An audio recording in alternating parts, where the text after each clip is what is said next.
This is Simon Torres, Arsenal supporter of Charm City Gooners. You are listening to the DU Football Show, and I'm here to tell you that it could be worse. You could be an Everton fan. It's fucking brilliant. I love these ads. They're so funny, especially Simon. You're a prick. I love you, but you're a prick.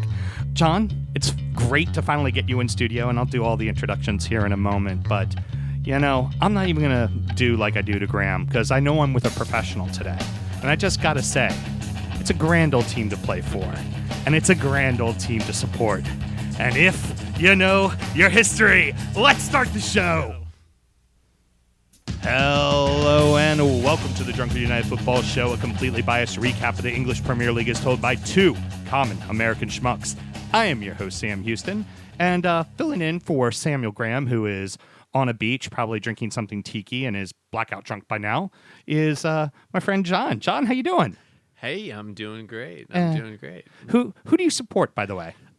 Given the show's topic today, I think I support Everton. Very good. Well, you know what? That's a good Everton fan, questioning, everything, because that's all we ever do, because we're not allowed to have nice stuff. And you do a little something in DC with Everton as well, correct? Yeah. I'm the chairman of the DC Toffees. We're the official supporters club in the nation's capital. So if you're ever out in DC, come see us at Fado's Irish Pub in Chinatown. Fabulous. So we're recording at Studio H just outside our nation's capital. You can check us out where most podcasts are available, and we're going to have a new one coming up soon, which I'm pretty excited to talk about eventually, but not yet. Got to make sure producer Mel's got it all under control. And if please subscribe, rate, review, and share with a friend. And should you want to chat with us, there's many ways that you can. John, why don't you tell the good people how they can get in touch? Well, of course, you can go to DUfootballshow.com, and on social media, go to DUfootballshow. Very good, very good. Or, as I like to say, you can just Skype your happy ass over here, which is the case of our guest tonight. So, Tim, how you doing? I'm good. How are you guys? Very good. Wonderful. Where are you calling from? G'day, mates. I'm calling from Australia. That's right. We're worldwide, And bitches. That's the best accent you're going to get because I'm actually American living in Australia. Excellent. And finally, who do you support? I support the grand old team. We are born, not manufactured. Everton. Down there stalking Tim Cahill, I see. Oh, yeah. Every day. That's right, boys and girls. It is the Everton Extravaganza! Ganza. I love it. I can hear Z cars in the tunnel right now as we're walking out onto the pitch. It's brilliant. What a lovely day. And the best part is you're not having to fake hearing it because I actually have the clip playing in your ears. I know. You produced me something. Now produce me a mute button. Ah, this is wonderful. So, I work in the wine and spirits industry. John does not. And I have a deep, passionate love for all things distilled spirit. That doesn't mean we're not all drinking, because we are. So, as the red-blooded Americans we are, we vow to have a drink in our show throughout this show and every show. Against my better judgment, unhit the mute button. Mel, what are we drinking tonight? Oh, now you want me to talk? I'm already regretting this. We are drinking Rum Malecon. Did I do that right? Yes, you did Okay, just fine. It is a Reserve Imperial, 25-year-old. It is a Panamanian rum aged in used American white oak, ex-bourbon barrels, that would be. The rum is 80 proof, and it's going to set you back about $1.35 to $1.45 on the shelf. Only the best for you, John. Yes. You know, I don't think I've ever drank anything this old. He Oh, didn't. really? I don't think he had fancy, like when we had the old tequilas, he brought out like fancy tequila glasses. I don't think we have fancy rum glasses. No, I'd buy like the $15 rum in the liquor store. $1.25.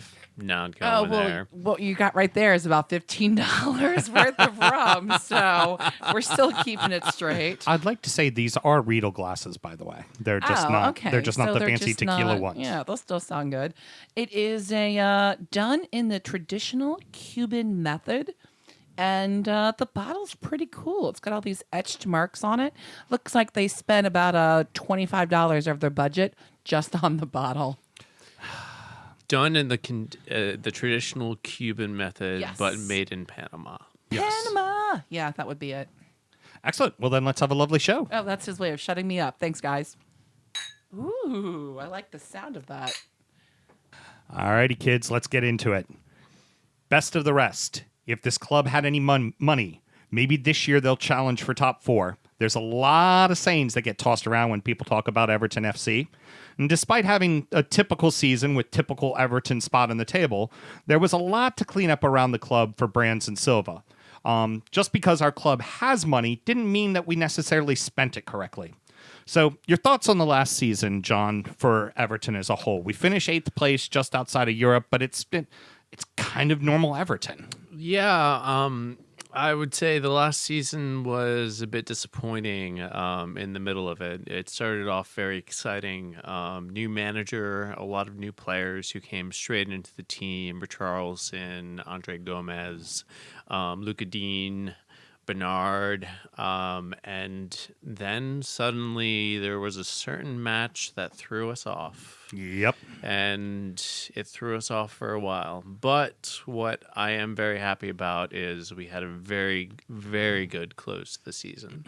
And I'm hoping that momentum can go ahead and carry over into the 1920 season. Well, and Tim, want to get your thoughts on this too. I would say the other positive is they lost the fucking league at Goodison Park. That is all that matters. The fucking shite lost the league at Goodison. And they lost the supporter shield. Yes, that happened today. So, Timmy, your thoughts on last season? Well, I think we suffered a bit from the previous regimes, I would say. I just need to say one name, and that's Sandro, and everybody will understand what I'm talking about. Oh, God. Like that player epitomizes what we're struggling to get rid of while still trying to make tracks forward. And I think that's what last year was. We're making tracks forward, but we've still got these baggage hanging on in a sense. And we need to swap out some of that talent, which we've done a good job of this year in this transfer window. But last year it was a bit like spurts and spits, and then all of a sudden we had a long, consistent run there at the end, which gave everybody hope. I'm still finishing 8th, which is, like you said, rather typical. But I think with that 8th place finish, there was a lot of hope with the way we played at the end of the season. Stupid fucking Black Cats, why we didn't come in 7th. If I could jump in real quick, I wouldn't go ahead and blame the players. I'd blame the regime. So we've had a high turnover rate in managers and also directors of football. And a lot of pundits like to go ahead and point back to the amount of money that Everton has spent since roughly 2016, when we went on a massive spending spree and bought players like Gylfi Sigurdsson, Wayne Rooney, Davy Klaassen, all to play the same position. Bought all the number 10s humanly possible on the market. Exactly. And that was under Ronald Koeman's reign, and you could see from the lineups match to match, he didn't know his best starting 11. He didn't know who was going to play where. And I think that one of Marcel Brand's primary responsibilities was to start cleaning up the club, getting rid of a lot of the dead weight.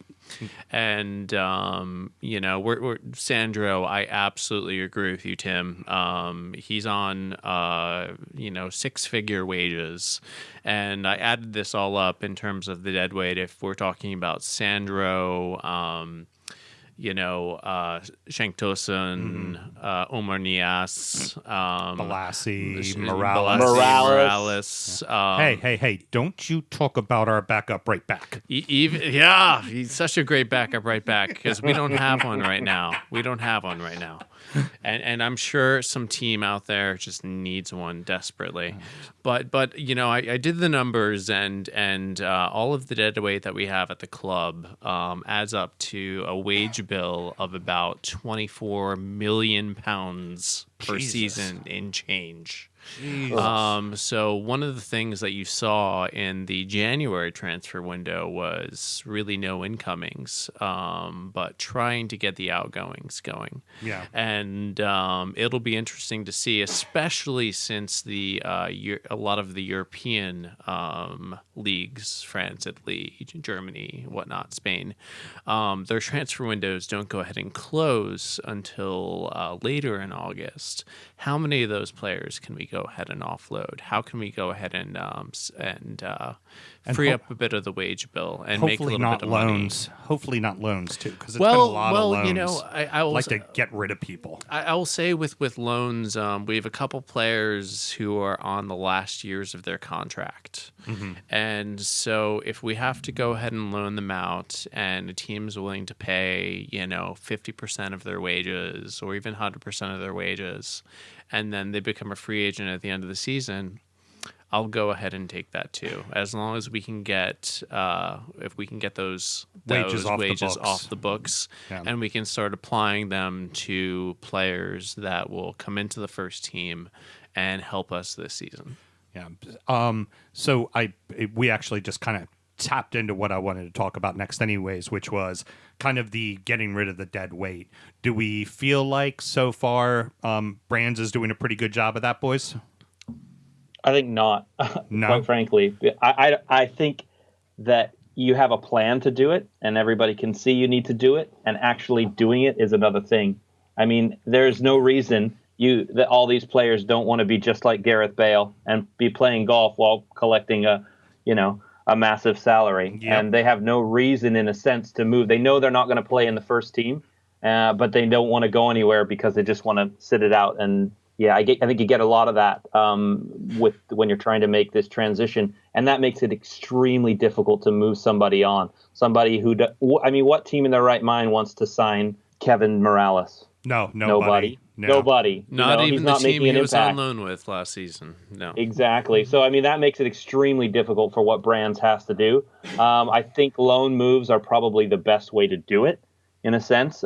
Get them out, get them playing. And then even if they do find some form at another team, then they become a little more at least sellable, in a sense. Right. They're not going to play for you, but they at least people see them play. This guy does have a little bit, maybe an MLS team will take him or something like that. But you got to get him out there playing. Right, and it's important, I think, to look at in the preseason matches that we've played so far who isn't there. So out of all the deadweight, Kevin Morales has been there. I hesitate to call James McCarthy deadweight because he's just suffered a bad lot with a broken leg. Yeah. I feel terrible for him, but he's been linked with Crystal Palace. So there could be something going on there, but Yannick Balassi isn't there in training. Sandro Ramirez isn't there in training. Mohamed Besic isn't there in training. Hasn't played a single minute of preseason. So I think we could identify from who is there, training in Switzerland and playing in all of these friendlies, who's really going to be let go from the club and who might have a chance, like Morgan Schneiderlin, for instance. Yeah. Well, we were just, Tim, we were discussing this before we started recording. We both think he's going to be the starting defensive midfielder against Palace next week, just because, frankly, the new signings aren't going to be ready to go yet. Yeah, I would totally. And you know what? He played really well at the end of the season. And Agreed. Silva has already earmarked him when he first came in, saying, this is the type of player that I like to play with. So I think he has some faith in him if he continues to play the way he did. And I don't see why he can't sit on the bench and provide that backup for others. and be a good, solid backup. Like I think that he has a plan for him. Quite honestly. Yeah, Silva mentioned in his press conference after the last friendly that we played against Werder Bremen, that, while we went ahead and signed Jean-Philippe Jambin or Mbama or the 3 different names that he happens to go by. I'm the name assassin. I'm going to fuck it up like crazy. I was going to say, John does these names really well, Sam. Yes, he does. I personally, I like the one there's the Blue Room podcast used. An American said, we're just going to call him JPEG. I like, I like that one. Call him JPG. Yeah. But Silva went ahead and said that he's trained for a day and then that he likely wouldn't be ready for the Palace match. Right. I wouldn't be surprised if he's on the bench and happens to come in, depending on how that match goes. Right. But depending on the injury that Fabian Delph picked up in our last friendly, we could definitely see Morgan Schneiderlin starting alongside Andre Gomez in midfield. Wait, Delph got hurt? Shocker. It's an absolute shocker. You wouldn't believe it. I hope that it looked as harmless as it was when he was walking off the field. Yeah. It's a little. I know that guy's going to get hurt a ton this season. When he's healthy, he'll be a great little addition to the squad. Thankfully, he was very cheap, but I'm not 100% sold on him. No, I think if you guys have watched and our listeners have watched the All or Nothing Man City documentary, you'll see what kind of a leader Fabian Delph was in the locker room, and I think that's part of the reason why that we signed him. He's massively improved under Pep Guardiola in terms of his passing and his work rate, positioning, and he's sort of one of those utility players that we can play him as a box-to-box midfielder, but, if something happens at left back, we can go ahead and slot him in that position as well. So, right. I think he's one of these signings that he's not going to expect to play week in and week out, but he will bring something to the squad. Yeah, a bit. I mean, I hate to use the comparison because it's a fucking red, but James Milner, Swiss Army knife, plug and insert. You need him to do a job here, he'll go probably do a fairly decent job.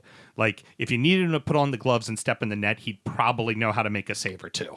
Like, he just seems like that kind of guy. And I think, too, our team, given the average age, which I think is around, 25 right now, we look at our captain, Seamus Coleman, Leighton Baines being a backup, Gylfi Sigurdsson also being one of the senior players, and beyond that, we have, Theo Walcott, but Theo is Theo. We don't have many leaders in the locker room. So even if he's not playing week in and week out, to have Fabian Delph there, someone who's won championships with Manchester City, even though he's not been the linchpin in that team, that has won championships. I think he's learned, how to go ahead and motivate players, and he's learned from one of the best managers in the world. I'll throw this your way too, Tim. It feels like we needed to replace somebody to take over for where Jagielka left us. When you think so? Yeah, I think you need that voice in the locker room, and if Fabian is anything like he was on that show that you alluded to, John, I think you've got somebody who every team in the league would want in their locker room. I also think that he's going to get more playing time than he ever would have at City. And so the move for him wasn't necessarily difficult to do because I think players are beginning to see what's taking shape here, and you're getting players who want to be a part of it. So that's a Silva and Brands thing. And so when he comes in as a senior player with a mindset of winning, I don't see that as a negative at all. Now, if he cost us £30 million, that might be a different story, but he didn't. He cost us 10. And so that type of influence for what we paid for him I think it's going to pay dividends in the end. And I think in the cup runs and some of these other places, you're going to see that versatility and that passion and that what he has going to come to fruition, and I think it's going to work out well. I'm intrigued. I would like to know what kind of pimp hand it is that Brands has. Because remember, like when we got Gylfi, it was like, oh, we want to pay 35 for him. We ended up paying 50 for him. We totally got bent over and paid tons of money. And with everybody we've signed some pretty damn good players. And we just kind of like, he went up to Barcelona and went, no, 25 million. That's what I'm fucking paying. That's it. Yeah. End of discussion. I'm getting Andres Gomez for 25 million, and you're going to say yes to that, and somehow it works. So that man is smooth.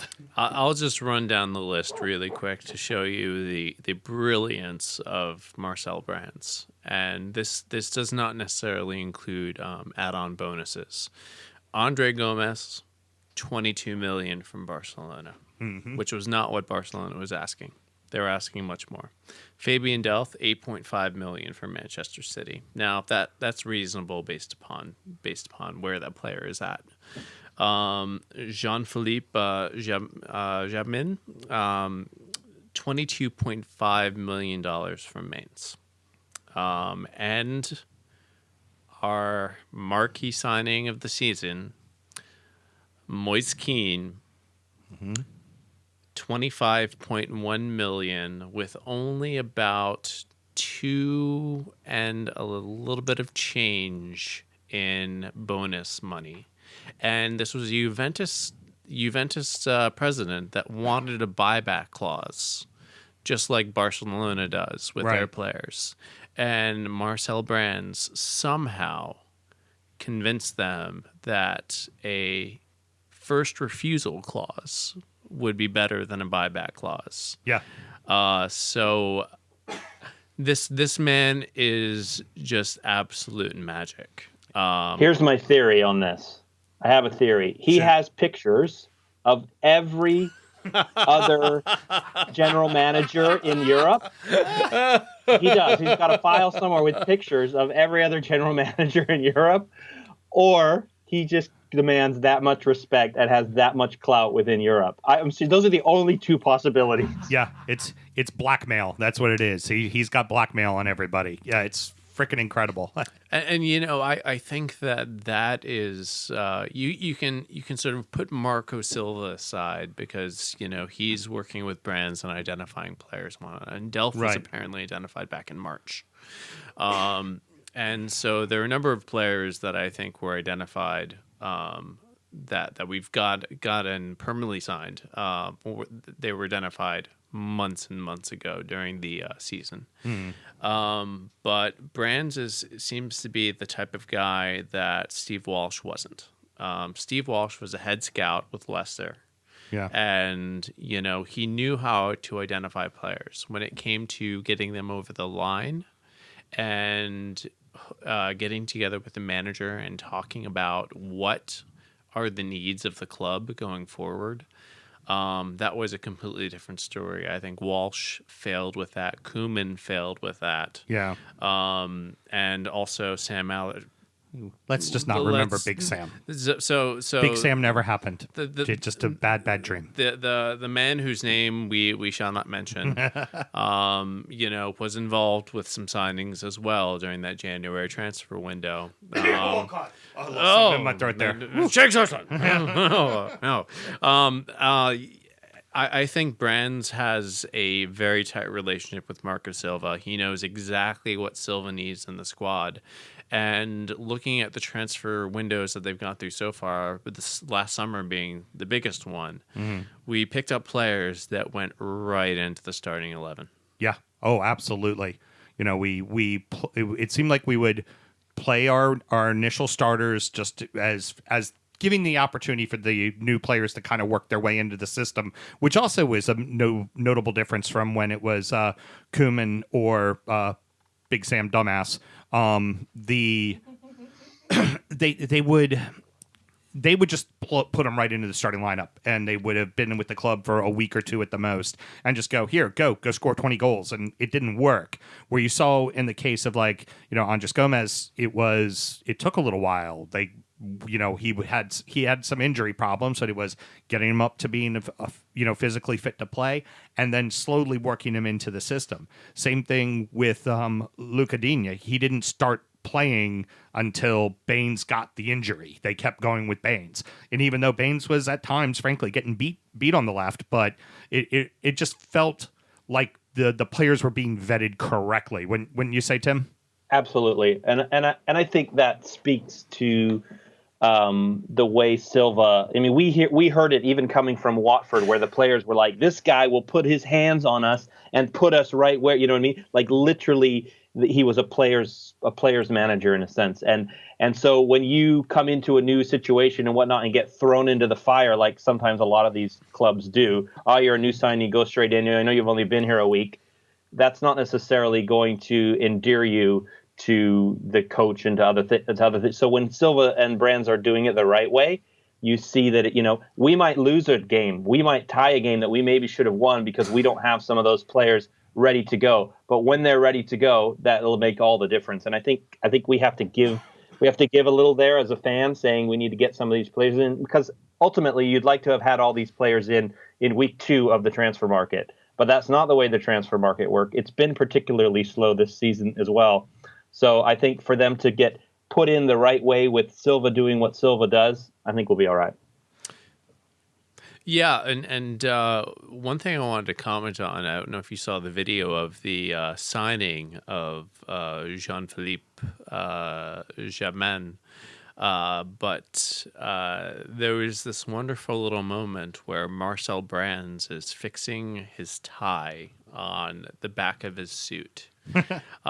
So I think beyond Marco Silva being someone who can go ahead and talk to these players and convince them to come to Everton, Marcel Brands has this relationship with the players. You see him jetting off to every single preseason friendly. He's watching every single match. He's got his scouts doing his bidding around the world. But that sort of hands-on approach from a director of football, this was something that a lot of players during while he's still the chairman, but during the Bill Kenwright era, as much as fans would go ahead and criticize Bill Kenwright and the signings of the club, the players would go ahead and say that they received so much encouragement from Bill Kenwright. They would get a text after the game. They would get a phone call. Even after they had moved on to other clubs, Bill Kenwright was still keeping in touch with them. And I think in Marcel Brands, you have sort of a match made in heaven in terms of the Everton way of managing players. Here's a question for both of you boys. If we have another December, well, let's face it, we have that December every fucking December. Will we as fans, will the fan base be calm, or are we going to have a bunch of idiots yelling out with Silva? Tim, you go ahead and throw at it first. Yeah, I would hope not, but we're Everton fans and we tend to.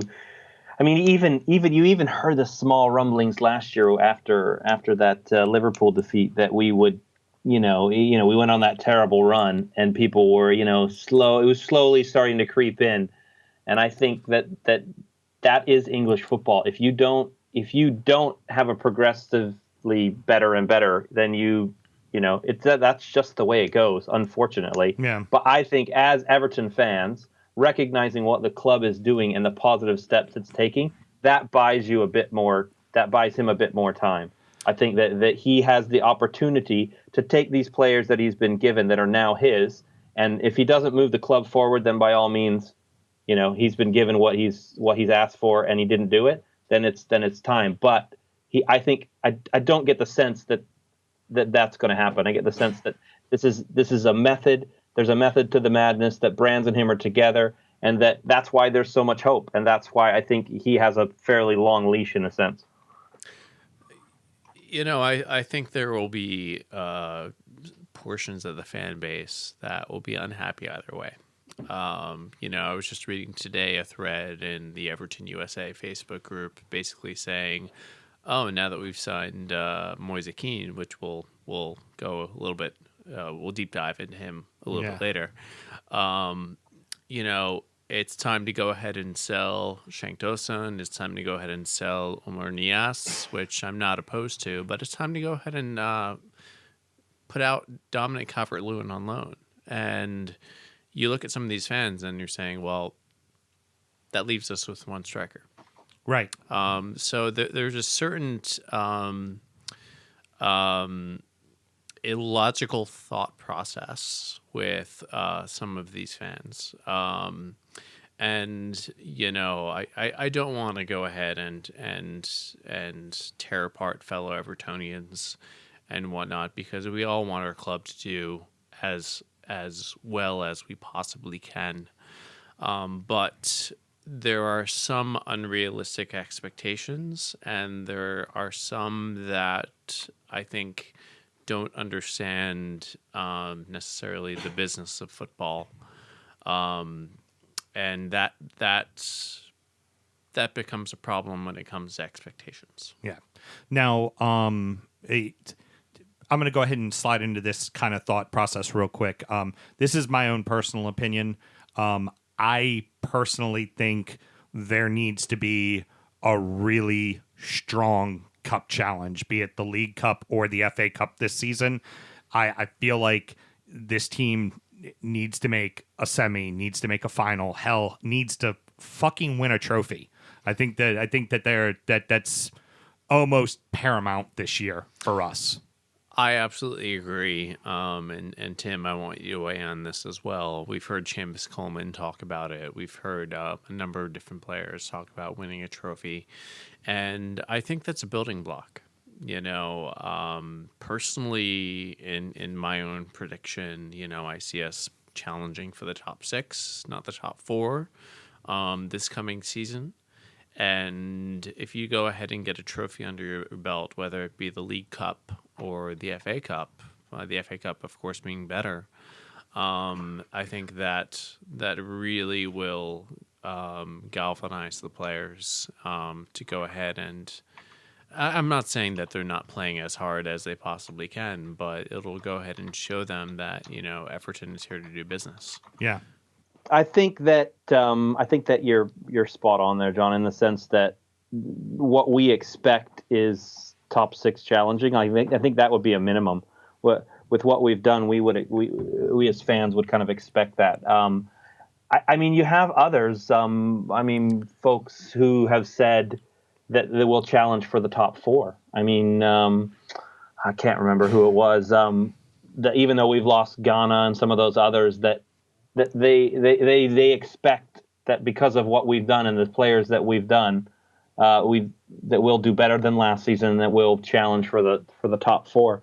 And I think that's a little ambitious, but I also think that's what you're looking for. And so to put a cup run in there would help to say, all right, everything's moving in the right place. I mean, if we're at Wembley for a cup final, I don't think you'd complain about this season at all. Right. I mean, obviously we'd rather our team win it, but if we lost to Man City in an FA Cup final, I'd say we all be pretty fucking happy with us getting to an FA Cup final. We'd rather win it, but we would look at that and go, okay, yeah, this was a pretty damn good year. We had some success. And as runners up, there's possibility of Europa League. The poison chalice of Europa League qualification.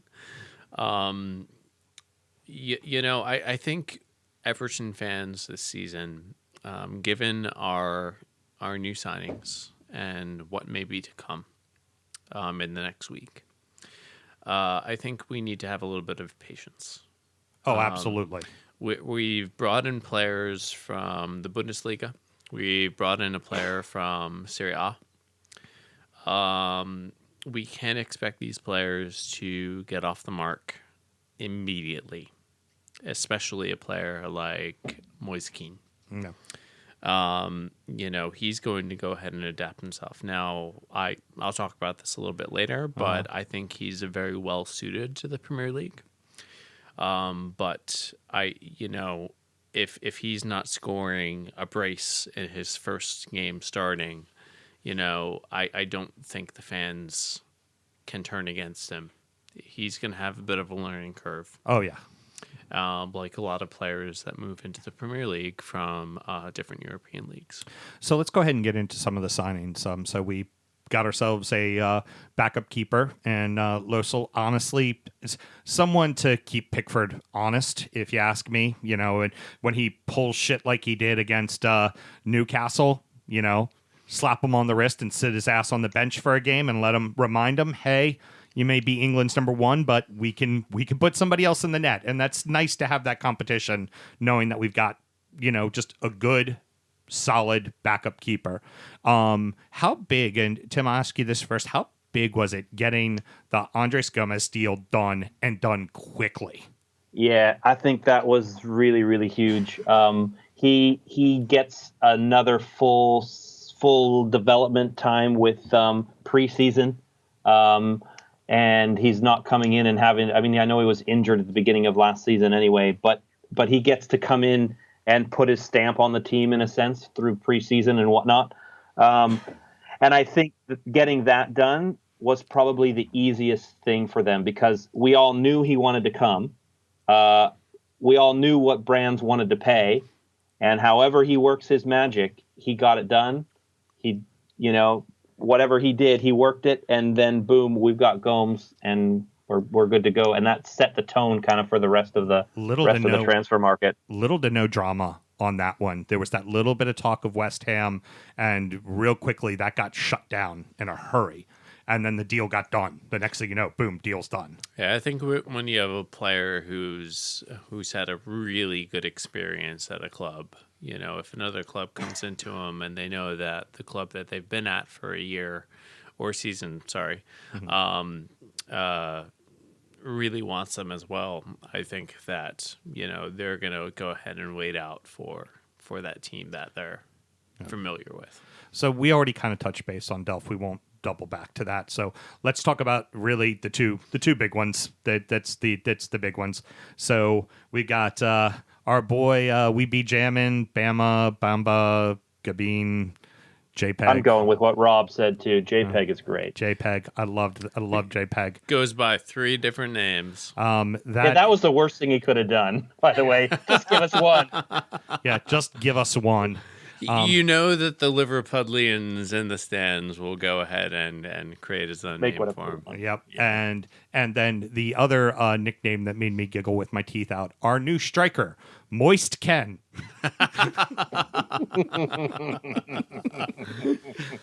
To comment on to comment on Bama or Jabama.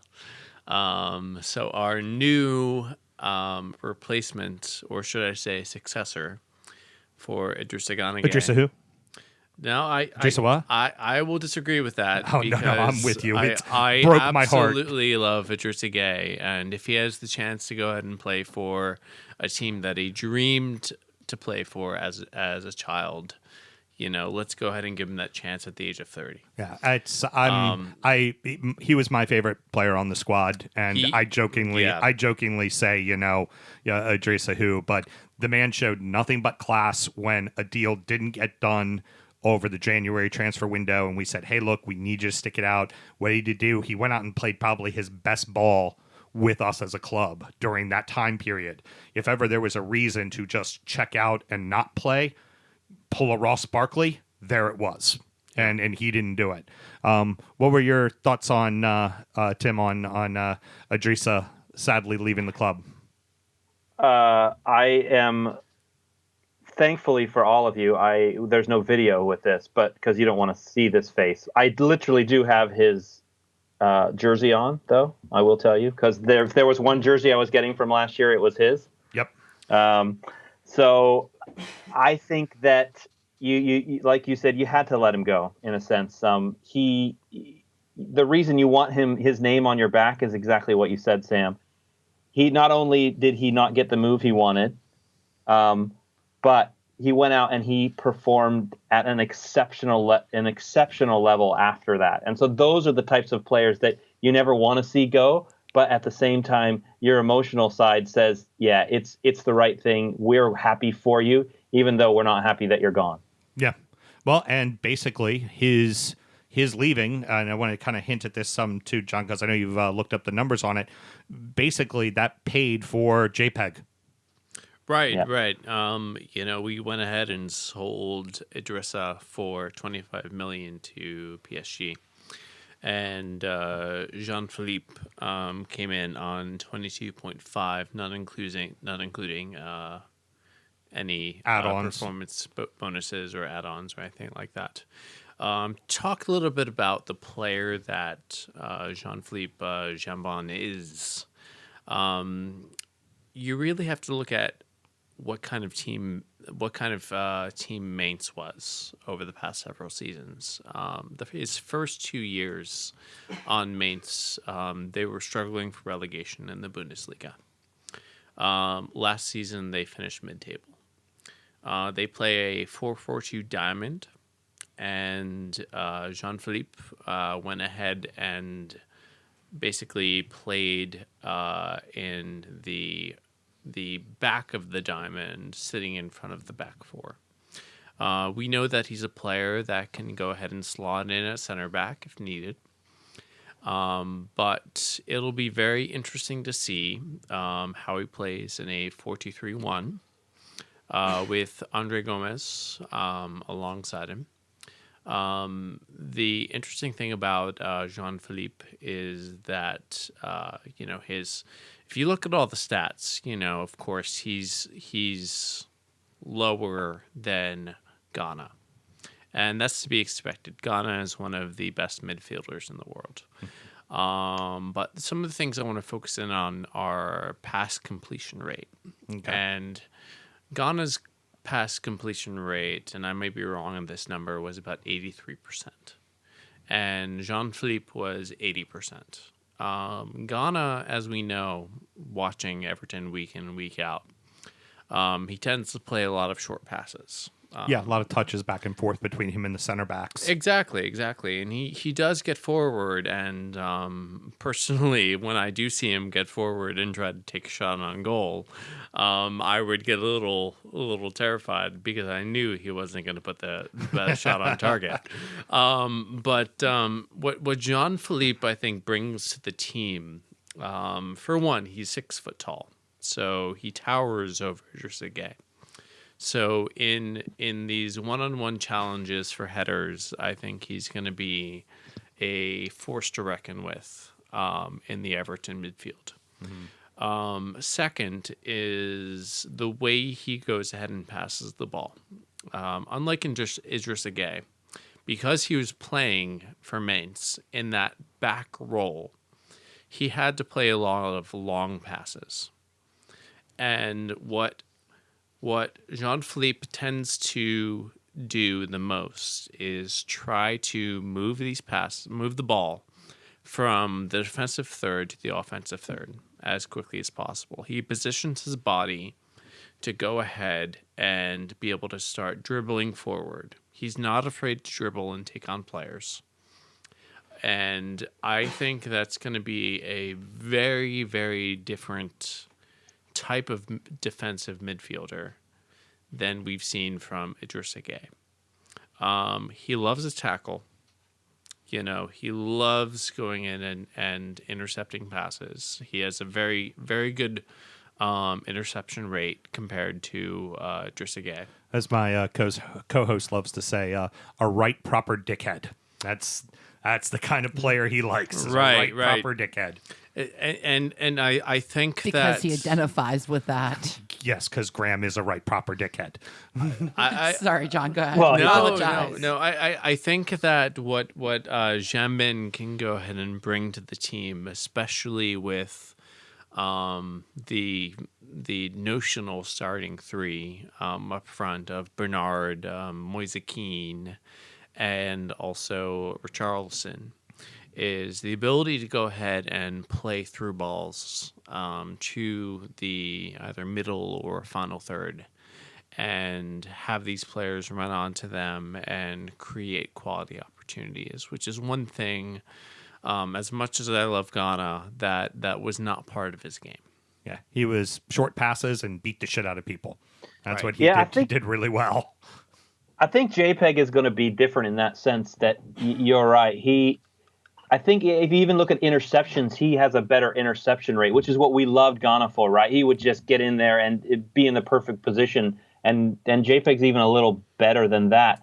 But you're right. Like, I watched a fair bit of Bundesliga last year, and watching him move forward with the penetrating ball. I think if you look at this is one of those positions where all these stats actually kind of mean something. Like a lot of times, you're looking at wingers and you don't really care about the stats. Like, it doesn't really matter as long as they're scoring goals.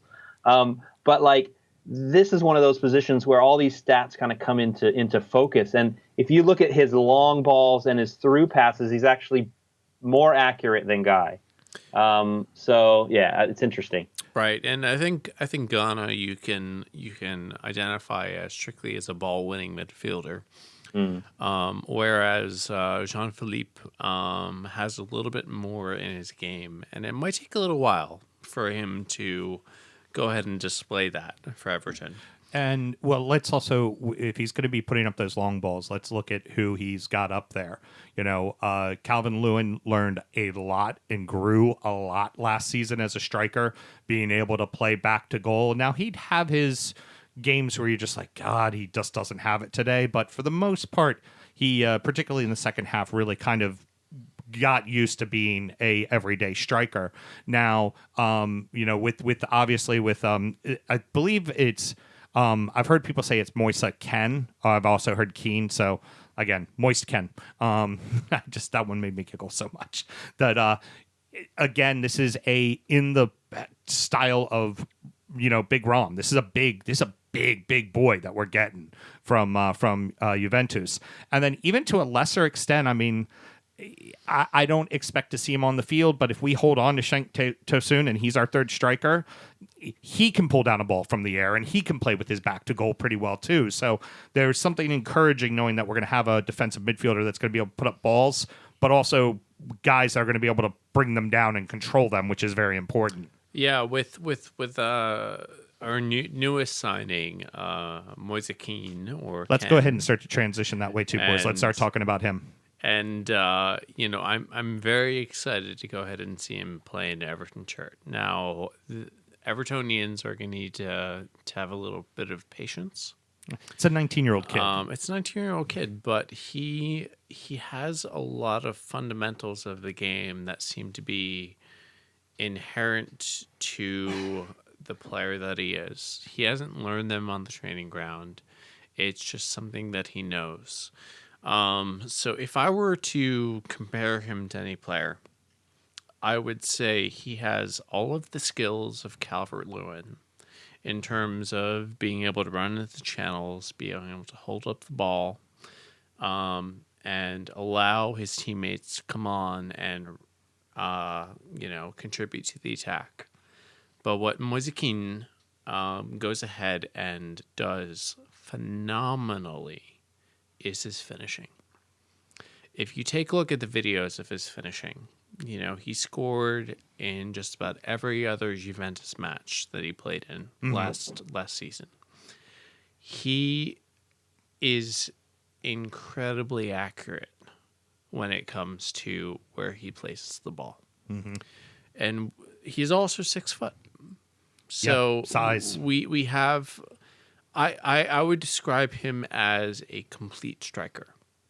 He has the ability to run into the channels. He can play left wing if we were to need him. But not like we don't have 37 of those. Exactly. But he can go ahead and get on the end of the ball that's crossed into the box and slide that home. He can go ahead and head the ball. He can go ahead and take shots from 18 yards out, if not more, and place them in the exact spot where the keeper's not going to be able to get them. Yeah. I'm very impressed for a 19-year-old with how he's progressed. And one of the key things about Moise Keane is, he was on loan to, I believe it was Verona. In the 18-19 season. and excuse me, the 17-18 season. Right. And Cristiano Ronaldo, of course, was signed by Juventus, and he refused to go out on loan because he wanted to learn as much as he could from Cristiano Ronaldo. And that he did. And I think that makes him a better player. I think that makes him learning from one of the best players in the league. I don't want to get into a discussion about who's the greatest of all time between Ronaldo and Messi and whatnot. But if you're learning from Cristiano Ronaldo and how he plays the striker position, the number 9 position, I think that Moise Kean is doing something right. And there have been stories about how when Moise Kean was on the pitch, Ronaldo was cheering him on, going ahead and doing step overs like Moise Kean would. The thing about I think that is very adaptive to the Premier League for Moise Kean is his physicality. Yeah. He is a very strong boy. And you look at him when he receives the ball in, these YouTube videos that you go ahead and watch that aren't all about him scoring goals. He almost has a second sense for the defenders that are around him, his teammates that are around him, and he knows the right decision in those circumstances. And so what I'm hoping is that with Moise Kean in the team, that Dominic Calvert-Lewin can go ahead and learn some of those aspects of the game from Moise Kean and go ahead and apply them. And I think the biggest problem with Dominic Calvert-Lewin is not his positional play. It comes down to finishing. Yeah, he needs to finish better. Tim, your thoughts with the striker? We finally got a fucking striker. How about that? Oh, thank you. Oh my goodness! Like it only took 3 years to get a top rate. 3 effing. Are you serious? Okay, thank you. Yeah. All right. Like 3 years, and we finally have somebody. And I think you have. Okay, so here's the deal. We're Evertonians, okay? We know the struggle. It's real. So you hope that you get a 19-year-old kid on a 5-year contract who blows this league up and takes you to the next level. That is the constant hope. Yep. But I think you're right to touch on the fact that he's 19 years old, new country, doesn't speak English particularly well, although he will ask for tea nicely. I saw that video. If I could jump in for a second, there was an interview with one of the physios who started training him since his training started on Saturday, I believe. And he says that his English is pretty good. Okay, good. Okay. So there are a lot of players that I think that they can speak English decently. Enough for footballing reasons, but when it comes down for an interview, they want to have a translator. So, so boys, I hate to do this to us because we are rambling, and Sam Graham is going to give me so much shit for our show being longer than his show, even though we have more interesting shit to talk about than he does. I So would much more. wager $20 that Graham doesn't even listen to the show. You're right. He's that self-absorbed. Yeah. So let's real quick. I want everybody to give a quick prediction. Tim, I'll start with you. What do you think Everton's going to do this next season? I will take a top 6 finish, and I will be extremely happy about that. I think that the gift of not being in Europe this season is actually helpful. We saw what it did to Burnley. We saw what it did to some of these other. We saw what it did to ourselves. Saw what it did to while back. Southampton. It's Right. It's going to So- do it to Wolves too. I never want to not be in Europe. I always want to be in Europe. But I think in this instance, we've got a bunch of new players. We're going to be able to concentrate on the cups and on the domestic league. And I think that's going to be a blessing in disguise. I'll say 6th. Say 6th. Okay, very good. John, what do you think? I think a top 6 finish is what we should be aiming for this season. Now, where we go ahead and fall in that pecking order is going to be dependent, I think, upon the next couple of days. The show airs on Thursday. Yeah. But Arsenal has gone ahead and strengthened. They have a very formidable front three. Manchester United, not so much. They're a shit show. Yeah. Honestly, they've gone ahead and splashed the cash for Harry Maguire when, he's not even as good as, I will say his name, Virgil van Dijk. Yeah. But see, He's not even as good as Keane. No, he's not. And He's not. And it's very interesting the decisions that the Manchester United hierarchy are making, and we can go on and have a whole separate show about Manchester United.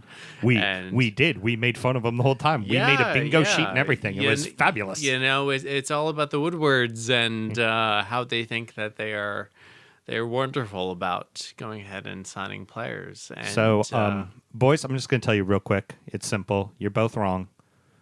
We're winning the fucking Super Bowl. If Leicester could do it, we can fucking do it. We're winning the goddamn league. That's all there is to it. We're winning domestic treble. We're winning both cups. We're winning the league. That's what's happening. Absolutely positively. What? I don't have a Tegan button that says, Big Sam, you're delusional. Just one that says, Daddy's delusional. No, I think we're a top 6 team. I think Arsenal, while they've improved offensively, they can't beat everybody 5-3. Their defense still sucks really bad. Manchester United is there for the taking, and Chelsea is there for the taking. And so, could I see us potentially battling for a top 4 spot? Absolutely. But we also need to be wary because West Ham got better, Leicester got better. Wolves got better. So everybody in the top 10 got better. So it's going to be an interesting season. I would point out that we signed out of those 3 teams, West Ham, Wolves, and us, the best striker that you could possibly bring into the Premier League. I was a little worried when West Ham signed Haller. I was a little worried when Wolves went ahead and signed their own striker. But bringing in Moise Kean, I'm very confident that he's going to come good in the Premier League.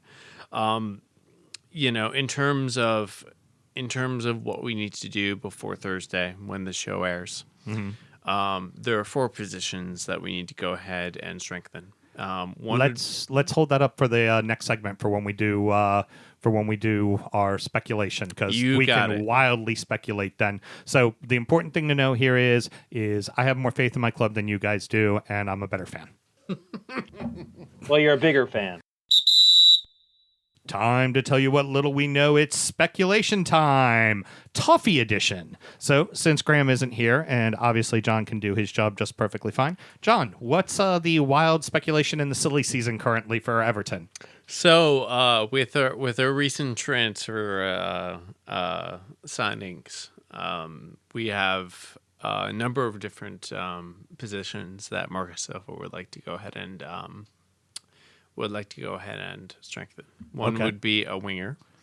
The other would be a center back, a right back to back up Seamus Coleman, and then the fourth would be a center midfielder. Got it. So who do we have? Who have we been linked to in these situations? So in terms of the central midfield position, I think this set off a lot of agents and a lot of betting when it came to Marco Silva announcing that he wanted someone else from the center. So we have Mario Lemina from Southampton, 25-year-old, probably would cost between 15 to 20 million pounds. He's a 6 foot, right-footed center defensive midfielder, more of a box-to-box midfielder. He found his playing time at Southampton a little bit curtailed because of injury.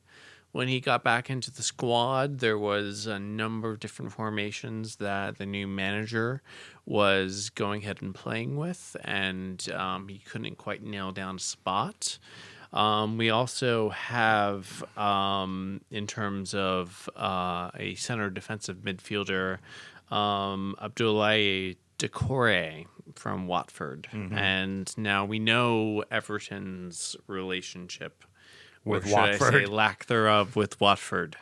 Now, Doucouré is a traditional box-to-box midfielder. You know, he is probably a 32 to 40 million pound player.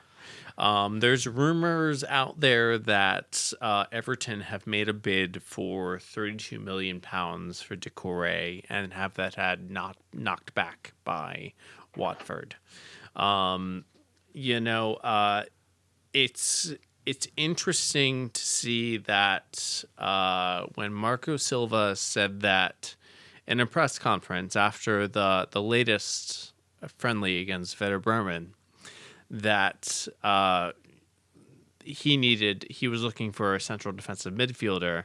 Then we started to get these names linked with the club. Right. So not quite sure how confident that is. Timmy, do you think we need another central midfielder, or do you think Schneiderlin's going to fill into that role? I still think Schneiderlin has a role. I think that you get the Doucouré stuff, and it may be possible because of the links. And I think that he is the type of player that Silva knows. So Silva would say, yeah, go for it. I can see that as a possibility. But I think if it happens, then Schneiderlin's gone for sure. So, yeah, I really, when you talk about how many number 10s we signed previously, how many more central defenders do we need in a sense? Or, I mean, central midfield defenders do we need? Central I'm not sure. defenders. Central defenders. We fucking need. Free Zuma. Yes. Yeah. Hashtag Free Zuma. Let's get the movement rolling, boys. Speaking of center backs, we've been linked with two. One would be Diego Llorente from Real Sociedad. He's a 25-year-old midfielder, would cost probably between 25 to 30 million pounds. He's a right-footed, 6'2" center back. Okay. Big guy. We So like that. he would work very well on the squad. He started 20 matches for Real Sociedad last season. He was injured a bit. The other player that we've been linked to is with Chelsea, and I'm sorry to say not Free Zuma. Right. But this would be Fayoko Timore. This is a young 21-year-old who was on loan with Derby County when Frank Lampard was the manager there. And he played just about every game that Derby played. And so given the center back situation at Chelsea right now, I think a player like that on loan, especially when we're talking about the fact that we have three central midfielders now between Mina, Keane, Holgate, and That's it. no one else. And I think that would be a good loan signing for us. I don't think we'd get him permanently given Lampard's affinity for the player. But he's probably not going to see a lot of time at Chelsea. Do we also think? Do we think the kid Gibson, who's been playing in the preseason, do you think he's going to get a spot on the roster? I mean, not get much playing time, but do we? How about you, Tim? Do you think we put him on the roster?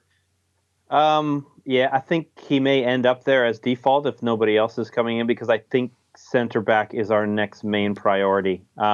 Mason Holgate appears to be looking for a loan move, or looks to be on the way out. If you check into speculation, he seems to be on the way out. So I think you've got to keep at least one. You'd love to have two. You'd love to have four total, Right. and two as backups. But yeah, I don't see how if you don't get somebody else, if you don't get the Free Zuma movement to completion, or if you don't get somebody else on loan, then you've got to keep one or two. Your gut, boys. Do we? Are we able to get Zuma, be it on a loan or a permanent? Yes or no? I think it depends on who Lampard decides will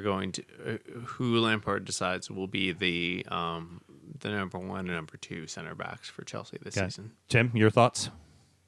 Yeah, I think John's right, but I think that I really do get the sense that Kurt wants to be at Everton, and I think that may push it over the line. It feels like that's what he wants. He's saying all the right things because you have to. You want to make sure that you don't disenfranchise yourself with the club you're currently at. But he's saying the right things. Look, I just want to play. I want to get the opportunity to play for my country. I just, wherever that is, I want to be a part of this. I appreciate what Frank is doing as our new manager, and I want to play for him. But I'm sure he's also saying on the side, boys, if I'm not fucking playing, send me somewhere because I want to play. Sam, I think that is an excellent point. Kurt Zouma played so many games for Everton in the previous season, and the chances for him to go ahead and play the same amount of games and then also get that France call up, like Luca Digne will, it's very slim. And so I think a player like him at his age is going to want to be playing as much as possible. And I would go ahead and point out that a lot of the transfers that we brought in are players that want to be playing. Yeah. So there's going to be competition. There's actually players are going to be fighting for positions. It's a good thing to have too many players at times when they're the right players doing the right thing. Right. And I think one of the difficulties that we have right now, looking at the depth chart for each position that we have in a 4-2-3-1 position or formation, we have a lot of dead weight, and those 4 players that Marco Silva wants to bring in before the transfer deadline, those are going to be key. So, final question here for both of you. First, Tim, to you. Before the deadline's over, so we can listen to this on Thursday and know how fucking wrong we were when we said it. How many more moves do you think we make? And just positionally, hey, I think we're gonna get a center back. I think we're gonna get a backup right back. Like, how do you think that's gonna happen for us? Considering all the pictures that I know that he has on his hard drive, what Brands has on his hard drives of everybody, I think we get 3 more. 3 more? Very good. And definitely a center back, you think? Center back, a winger, and I think 1 more central defender or central midfielder. Very good. John, what do you think? I'm actually in complete agreement with Jim there. A winger, a center back, and a backup right back.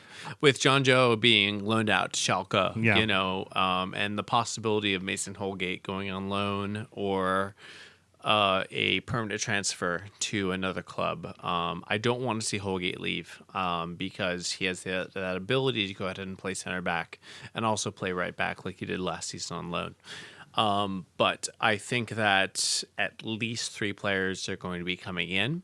The interesting thing to go sort of back in time to last season, when you think about the transfer deadline window, how many players were we actually linked with out of the number of players that I've gone ahead and listed out?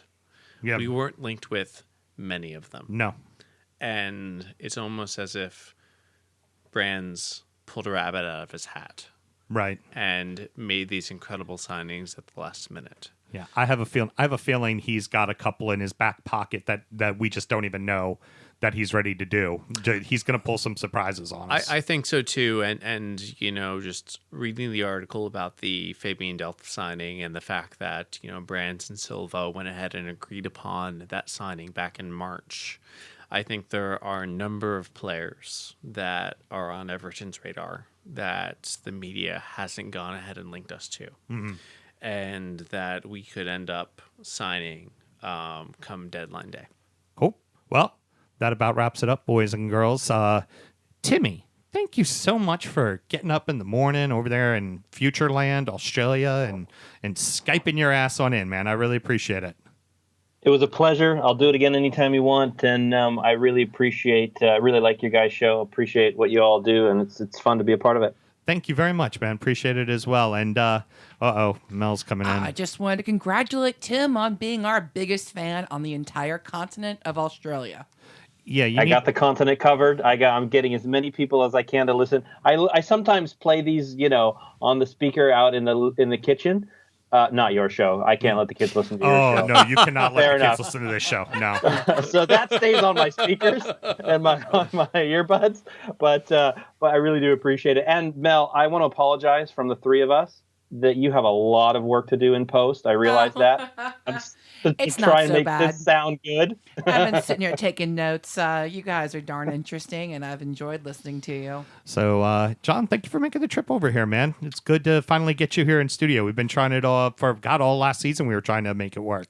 Thank you so much. I'm sorry it couldn't work out last season, but I'm here on call for when you need me. Yeah, don't make us sock you at Fidel again. Yeah, we'll definitely have you come when we have Sam here, so you and I can gang up on him, where he normally always has somebody gang up on me all the time. So, ladies and gentlemen, this concludes the summer sessions. Friday starts a new season, as Norwich City will naturally beat the Reds. Next week, Graham will be back, and the second season of our show will begin. We have lots of fun, new stuff to talk about. So, till next week, everybody, good night. Cheers. Bitch. It's a grand old team to play for. It's a grand old team to support.